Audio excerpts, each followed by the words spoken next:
and I hope you know you've lost my respect.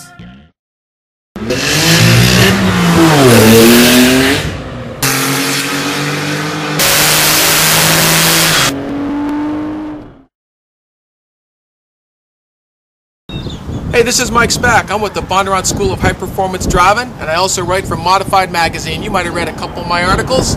Today we're here with two of Vivid Racing's bad boy Porsche 996 twin turbos. Both cars come with the Agency Power 650 kit, and we're going to run them here in a quarter mile and just see what they can do.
Alrighty, so we just got done driving these two Porsche 996s that Vivid Racing outfitted with the Agency Power 650 kit.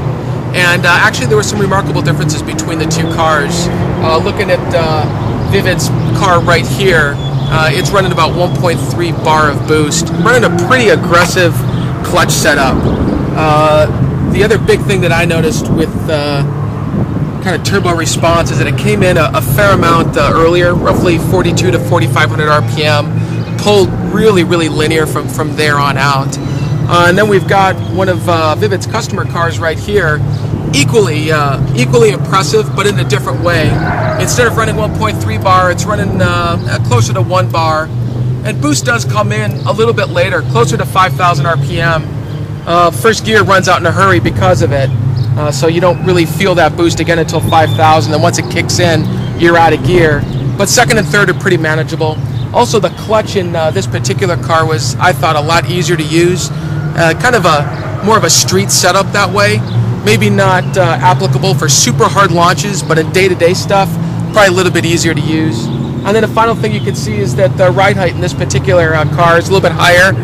The yellow Vivid car that we just looked at was kind of slammed a bit and was a little bit stiffer. This one's got a little more suspension travel there and probably a little more comfortable on the road, but it did exhibit a fair amount of pitch or a fair amount of squat and dive, I should say, on power and on the brake. Overall, though, both cars have faster than 90% of the stuff out there. I mean, so obviously the question's going to come up: what would you compare these things to? I mean, there's a lot of supercars out there.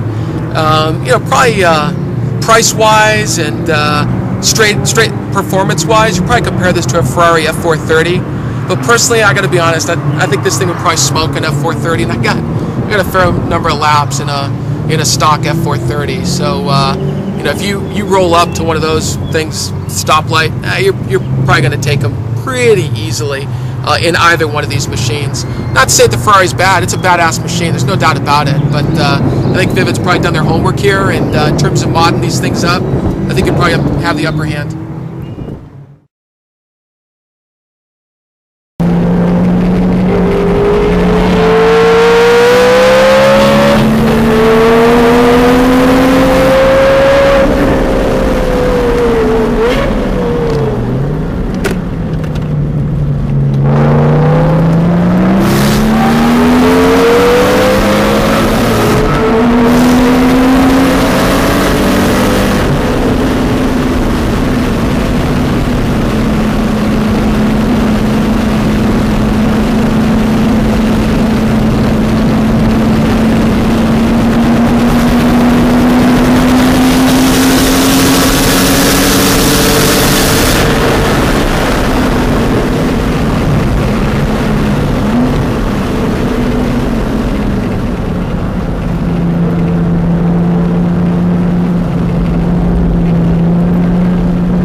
right, so it's a nice cool day in here in Phoenix. It's a rare one for late in May, I'll tell you, but I had a real blast driving these two cars from Vivid Racing, and got to thank Dan, as always, for bringing the machines out.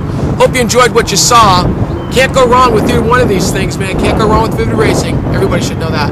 This is Mike Speck for Bondurant School of High Performance Driving and Modified Magazine.